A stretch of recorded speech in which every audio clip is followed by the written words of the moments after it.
Mbe na-ahụ na-ama ọsa mma. O wee ruo otu ụbọchị o jekwa ya sị ya, ezi oyi m, gịnị mere ahụ ji ama gị mma otu a? Ọsa wee kworo chekwa na ọ bụ ezigbo ọya, wee kpọrọ ya wee gaa ebe nne ya nọ, wee gụọ egwu ọsa na-ada agụ ma o ruo ebe ahụ sị, nne tụtụ ụdọ ụdọ, nne tụtụ ụdọ ụdọ, na-agụ nwa gị. Nne ọsa agụcha egwu a, nne ọsa wee tụtuo ori ya ụdọ, ya na ọyị ya wee were ya rigoro wee ribe nri, richaa rituo. Mbe kelee ya si, ezigbo ọyị ma imeela.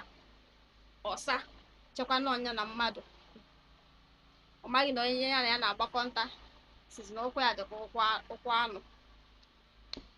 Mbe wee pụọ wee kpọọ ụmụ anụmanụ ndị ọzọ wee kọchara ihe mere, si ha na ọsa egbuo nne ya mgbe ndị ọzọ na-egbu nne ya. Ndị ahụ wee gbaka wee sị, gịnị? N'ihi ya ha niile wee zọlie ije wee jebe ebe ahụ. Eruola mbe